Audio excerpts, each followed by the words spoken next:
अस्सलाम वालेकुम, आप देख रहे हैं सवाल से आगे। मैं हूं अलीना शिगरी। ईद की छुट्टियों के बाद पहले ही रोज सुप्रीम कोर्ट में सियासी मंजरनामे पर गहरा असर रखने वाले इलेक्शन ट्रिब्यूनल्स की तश्कील के खिलाफ इलेक्शन कमीशन की अपील पर समाअत हुई।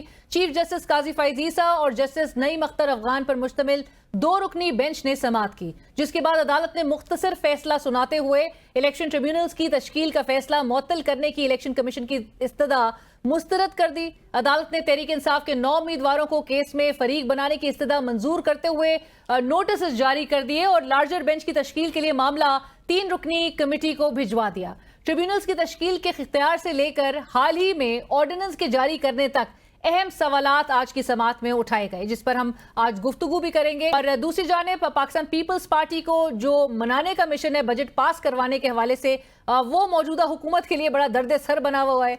वजीर आजम शहबाज शरीफ साहब की कुछ देर पहले बिलावल भुट्टो साहब से मुलाकात हुई। मुलाकात में अगरचे पीपल्स पार्टी की रजामंदी वोटिंग के हवाले से हासिल तो कर ली गई, लेकिन पीपल्स पार्टी ने भी अपनी मुतालबात की जो लिस्ट है, फेहरिस्त है, वो वजीर आजम को थमा दी है। सो ये मामला किस करवट बैठेगा ये आने वाला वक्त ही बताएगा। लेकिन साथ साथ वफाकी वजीर खजाना मोहम्मद औरंगजेब साहब का जिक्र करते हैं, जो समझते हैं कि अगर मुल्क ने तरक्की करना है, मुल्क ने आगे बढ़ना है, तो सब कुछ प्राइवेट सेक्टर यानी कि निजी शोबे के हवाले करना होगा। I'm the chairman of the cabinet committee on SOEs. अगर इस मुल्क ने आगे जाना है तो सब कुछ हमें प्राइवेट सेक्टर के हवाले करना पड़ेगा।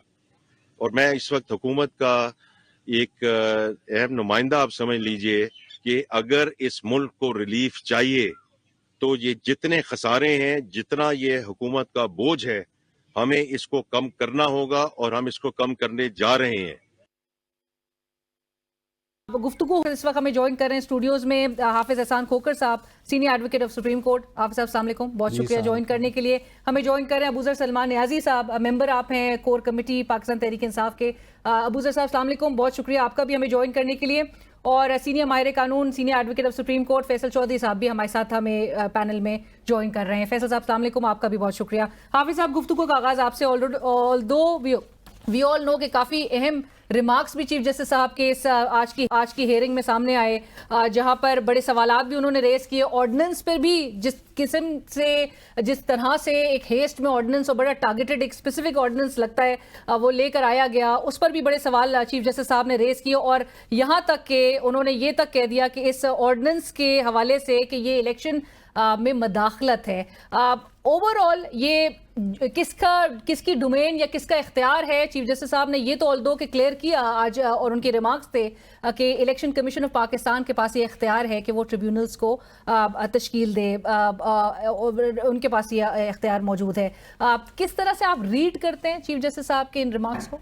बिस्मिल्लाहिर्रहमानिर्रहीम। अलीना, आपका बहुत शुक्रिया कि आपने मौका दिया। इस कॉन्स्टिट्यूशन या लॉ के एक सर्टन सेक्शंस हैं और सर्टन कॉन्स्टिट्यूशन प्रोविजंस हैं जो सारे प्रोसेस को डील करती हैं। उसके अंदर आर्टिकल 219C का जिक्र है, जो अपॉइंटमेंट ऑफ ट्रिब्यूनल्स है, which is the only prerogative of the election Commission of Pakistan, independent from any judicial authority in Pakistan. दूसरा आर्टिकल 222 है जिसके अंदर उनकी जुरिस्डिक्शन को डिस्क्राइब किया गया है, और 225 है जिसके नीचे ट्रिब्यूनल्स बनते हैं और लॉ भी बना है कि अगर कोई इलेक्शन डिस्प्यूट्स बनता है तो वो through petition election Commission of Pakistan के जो कॉन्स्टिट्यूटेड ट्रिब्यूनल्स हैं उनके अंदर आप उसको चैलेंज कर सकते हैं, और जो पार्टीज उससे उस सारे प्रोसेस से जो इलेक्शन डे वाला है उससे एग्रीड होती हैं। अब उसके बाद ये है कि एक सेक्शन 140 है जो जिक्र इस चीज का करता है 2017 का, जिसमें कंसल्टेशन भी जिसके अंदर कंसल्टेशन का जिक्र है कि चीफ जस्टिस कंसर्न प्रोविंस के अंदर, और उसके 2 है। एक उसका ये है कि अगर आपने लोकल बॉडीज के लिए जाना है तो रिटायर्ड जजेस हैं, कोई चीफ जस्टिस की कंसल्टेशन नहीं चाहिए। लेकिन अगर आपने सर्विंग जजेस के ऊपर जाना है तो आपको चीफ जस्टिस की कंसल्टेशन चाहिए। नहीं, लेकिन रिटायर्ड जजेस भी तो ऑर्डिनेंस के बाद ही नहीं, वो दूसरी सिचुएशन है, वो दूसरी स्टोरी डेवलप हुई है। अभी जो सुप्रीम कोर्ट ऑफ पाकिस्तान के अंदर केस चल रहा है वो 140(3) का चल रहा है कि जिसके नीचे सिर्फ और सिर्फ सर्विंग जजेस की बात है। उसके अंदर रिटायर्ड जजेस का सुप्रीम कोर्ट ऑफ पाकिस्तान के अंदर केस ही नहीं है। दूसरा उसके अंदर ये है, वो है आपका सेक्शन 148 कि जिसके अंदर इलेक्शन कमीशन ऑफ पाकिस्तान जो है वो रिक्वेस्ट कर सकता है चीफ जस्टिस को कि जी 180 दिन का टाइम है, ये काम पूरा नहीं कर रहे तो इनका काम जो है, जो दूसरा जुडिशल वर्क है, इनसे अलहदा करें और इनको सिर्फ इस असाइनमेंट पर दें। और तीसरा है सेक्शन 151 जिसके अंदर जो है without intervention of the high court या चीफ जस्टिस जो है वो एक पिटीशन को दूसरे ट्रिब्यूनल के अंदर ट्रांसफर कर सकते हैं। अब ये जो कंट्रोवर्सी चल रही है इसके अंदर डेट बड़ी इंपॉर्टेंस है। डेट ये है कि 14 फरवरी को इलेक्शन कमीशन ऑफ पाकिस्तान एक लेटर डालता है, सारे प्रोविंस को डालता है कि जी हमने इलेक्शन पिटीशंस के लिए ट्रिब्यूनल कॉन्स्टिट्यूट करने हैं, आर्टिकल 225 के नीचे आप हमें जजेस दें जी। उसके बाद ये है कि 15 फरवरी को एक लेटर और जाता है जो पंजाब के चीफ जस्टिस को जाता है कि जी हमें आपसे 9 जजेस चाहिए।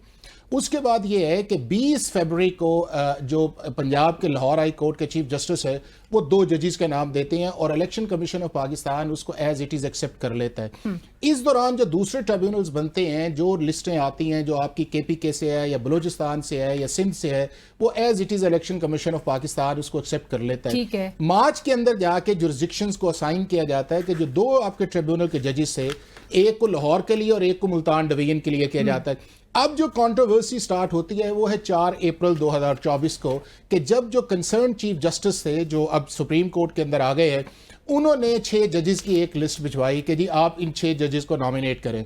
अब जब उन्होंने भिजवाई उसमें से इलेक्शन कमीशन ऑफ पाकिस्तान ने 2 जजेस जो थे उनको लेके एक को बहावलपुर के लिए और एक को रावलपिंडी डिवीजन के लिए किया और 4 के अंदर उन्होंने कहा जी कि आप और नाम हमें भिजवाए।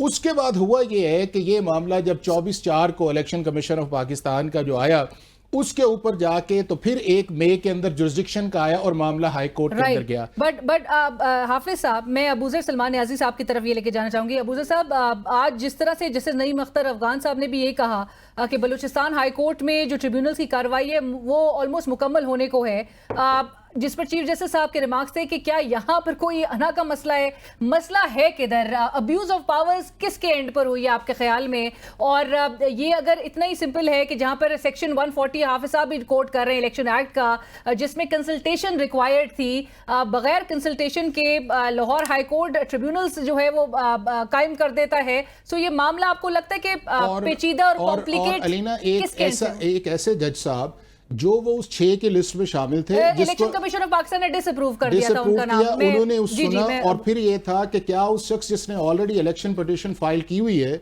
उसका ये लोकस स्टैंडाई था कि आर्टिकल 199 ऑफ द कॉन्स्टिट्यूशन के नीचे आए। सलमान रजा साहब की आप जिक्र कर रहे हैं, मैं अबूजर साहब जी आप कमेंट करिएगा। अच्छा देखिए अलीना, सबसे पहले तो मैं एक चीज क्लियर कर दूं। देखें, एक रियासत के 3 सतून होते हैं, एक जुडिशल होता है, एग्जीक्यूटिव होता है, लेजिस्लेचर होता है। अब आर्टिकल 175 है जो आपके आइन का, उसका जो सब क्लॉज 3 है वो क्लियरली ले डाउन करता है कि जुडिशल फंक्शंस और एग्जीक्यूटिव फंक्शंस जो होंगे वो एक बॉडी के अंदर कॉन्सेंट्रेट नहीं होंगे, कि एक बॉडी के अंदर उनको आप जमा नहीं कर सकते, दोनों सेपरेट होंगे। तो जुडिशरी का काम होता है एग्जीक्यूटिव फंक्शंस के ऊपर उनको रिव्यू करना, चेक करना कि आइन के मुताबिक है कि नहीं है। अब जहां तक वर्ड कंसल्टेशन जो आपके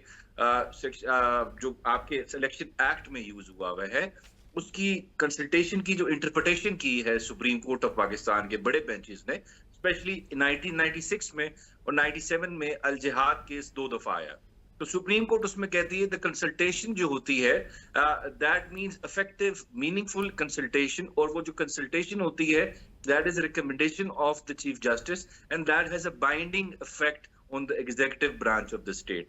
So whatever the chief justice recommends regarding fitness of a candidate, so that is binding on the executive branch, वो उससे deviate नहीं कर सकता। और जहां तक देखें, अगर मैं आपको एक चीज बता दूं, ये रियाजुल हक केस में सुप्रीम कोर्ट ऑफ पाकिस्तान 2013 में इफ्तिखार चौधरी साहब की जजमेंट है, क्लियरली कह चुका है अगर वर्ड कंसल्टेशन नहीं भी लिखा हुआ किसी भी कानून में और एक ऐसे शख्स को आपने अपॉइंट करना है जिसने जुडिशियल फंक्शंस एक्सरसाइज करने हैं, तो आप फिर भी चीफ जस्टिस की कंसल्टेशन से ही उस शख्स को अपॉइंट करेंगे। ये उस वक्त सर्विस ट्रिब्यूनल्स का केस था, तो कानून में नहीं लिखा हुआ था कि चीफ जस्टिस की कंसल्टेशन होगी, लेकिन सुप्रीम कोर्ट ने कहा आपने अगर कोई भी जज अपॉइंट करना है जिसने किसी के राइट्स और लायबिलिटीज डिटरमिन करने हैं, तो आपने कंसल्टेशन करनी है, बेशक कानून में लिखा हुआ है या कानून में नहीं लिखा हुआ। अब जिन्होंने अमेंडमेंट भी की है उसने कंसल्टेशन माइनस कर दी है, लेकिन ये सुप्रीम कोर्ट की जजमेंट इनको आके यहाँ पे तंग करेगी और ये दोबारा नया वाला कानून भी स्ट्राइक डाउन होने वाला है, क्योंकि इसमें उन्होंने वर्ड कंसल्टेशन तो काट दिया है, लेकिन फिर भी सुप्रीम कोर्ट की जजमेंट उसमें रीड इन करेगी और कंसल्टेशन इनको चीफ जस्टिस से करनी पड़ेगी और जो बाइंडिंग होगी। जहां तक बात है ये जो हाफिज साहब कह रहे हैं, ये कानून की पोजीशन जो बता रहे हैं, मैं इससे बिल्कुल तो स्लाइटली बड़े एहतराम के साथ डिसएग्री करता हूं, क्योंकि जो गाइड हमें करती हैं जजमेंट्स हैं जितनी भी सुप्रीम कोर्ट की, क्योंकि देखें election commission is an executive body, उन्होंने परफॉर्म वो फंक्शन करना है जो एग्जीक्यूटिव का है।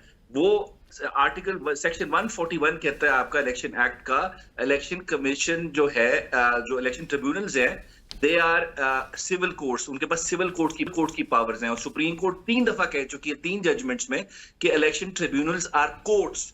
इफ दे आर कोर्ट्स, एक एग्जीक्यूटिव बॉडी जो पार्टी होगी उस इलेक्शन पिटीशन के अंदर, क्या वो बन सकती है उन जजेस को अपॉइंट करना? तो दैट मीन्स वो तो मैन्युफैक्चर कर सकते हैं आउटकम्स भी उस केस के, क्योंकि वो खुद ही उसमें पार्टियां और वो खुद ही जजेस अपॉइंट कर रहे हैं। फॉर इंस्टेंस मुझे आपसे ग्रीवियंस है और मेरा और आपका जो बंदा डिस्प्यूट सेटल करेगा उसको अपॉइंट कर रहे हैं, उसको रिमूव भी कर सकती हैं और उससे केस भी ट्रांसफर कर सकती हैं। तो ये पूरा इंडिपेंडेंस ऑफ जुडिशरी का जो प्रिंसिपल आर्टिकल 175 में और एक्सेस टू जस्टिस है, राइट टू फेयर ट्रायल है आर्टिकल 9-10A में, सारे प्रिंसिपल्स वायलेट होंगे अगर आप एग्जीक्यूटिव के अंदर ही जुडिशियल पावर्स रिजर्व कर लेंगे और उन्हीं को डिसाइड करेंगे जी कौन से जज ने मेरा किस तरह केस डिसाइड करना है। तो बेसिक प्रिंसिपल्स जो हैं कानून के, नेचुरल जस्टिस के, वो वायलेट होते हैं अगर मैं सारी पावर्स दे दूं इलेक्शन कमीशन को, आप डिसाइड करें जी किसने जज अपॉइंट करना है। राइट। और आज ये हेयरिंग में ये बात रेज भी हुई थी कि इलेक्शन कमीशन ऑफ पाकिस्तान का एक काम था इलेक्शन करवाना, जो कि पूरी तरह से वो भी अदा करने में नाकाम रहे हैं। वो एक है। दूसरा ये है कि जो आर्गुमेंट दिया जा रहा है वो दिया जा रहा है आर्टिकल 175 का। अब ये है, और जिस जजमेंट को भी रेफर किया जा रहा है जिहाद ट्रस्ट और 96 सुप्रीम कोर्ट, वो अपॉइंटमेंट्स थी जो आर्टिकल 175 के नीचे थी, और दूसरा उन अपॉइंटमेंट्स का जिक्र है जो आर्टिकल 203 के नीचे, जहां पे हाई कोर्ट को एक सुपरिटेंडेंट का एक पावर है, और आर्टिकल 212 जिसके अंदर वो रियाजुल हक का जिक्र करते हुए एडमिनिस्ट्रेटिव ट्रिब्यूनल है। ये जो ट्रिब्यूनल्स हैं ना, ये 175 के नीचे बने, ये बने हैं आर्टिकल 225 के नीचे, और 225 आर्टिकल गाइड करता है, एडवाइस लेता है 219 से, और जब 219 से आप एडवाइस लेते हैं तो वो एक इंडिपेंडेंट चला जाता है। तो लिहाजा 175 का आर्गुमेंट देना कि इंडिपेंडेंस ऑफ जुडिशरी है, वो बिल्कुल इसलिए नहीं बनता कि अगर 175 का आप लेंगे तो इसका मतलब ये है कि आपका आर्टिकल 219 जो है वो भी सुप्रीम कोर्ट की जजमेंट के बाद है, यानी कि 96 से लेके ये आपका 219 ही जो आया था, ये आया था आपका 18th अमेंडमेंट के बाद। यानी कि उस वक्त भी कॉन्स्टिट्यूशन मेकर्स को पता था कि कंसल्टेशन क्या है और अपॉइंटमेंट क्या है।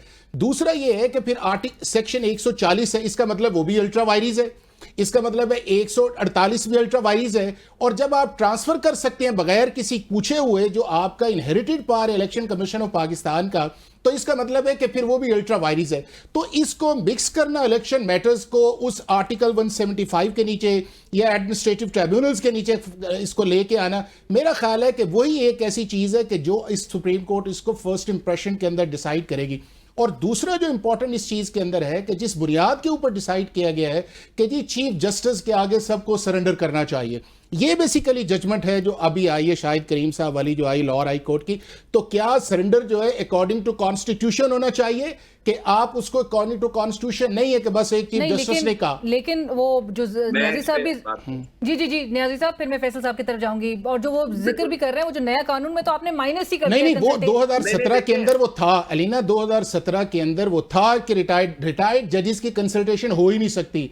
कंसल्टेशन तो उसने होनी है जो हाई कोर्ट के चीफ जस्टिस के नीचे काम कर रहा है, और वो जो अमेंडमेंट थी 2023 के अंदर वापस ली गई। अब जो ऑर्डिनेंस आया उसके अंदर एक प्रोविजन दी गई है कि आप रिटायर्ड भी ले सकते हैं। जी सलमान साहब देखिए, रिटायर्ड जजेस वाली जो प्रोविजन है, मैंने इसलिए पहले ही कह दिया, आप 2 स्ट्रीम्स ऑफ रेमेडीज प्रोवाइड करें। एक रेमेडी वो है जो सर्विंग जजेस की है, एक रेमेडी वो है जो रिटायर्ड जजेस की है। तो दैट मींस आप डिस्क्रिमिनेशन क्रिएट कर रहे हैं। उस शख्स का क्या कसूर जिसका केस रिटायर्ड जज के पास जा रहा है और उसका फ्यूचर डिपेंडेंट है इलेक्शन कमीशन की विम्स नहीं, और उसको अलीना 2017 के अंदर पीटीआई ने कंसेंट दिया था 2017 के एक्ट के ऊपर। कंप्लीट कर लें सलमान साहब, फिर मैं फैसल साहब की तरफ जाऊंगी। जी, तो आप 2 स्ट्रीम्स ऑफ जस्टिस क्रिएट कर रहे हैं। दोनों इलेक्शन कमीशन का आर्बिट्री आपने डिस्क्रिप्शन दे दी है, जो दिल करे मेरा केस रिटायर्ड के पास भेज दे, आपका केस किसी सर्विंग के पास भेज दे।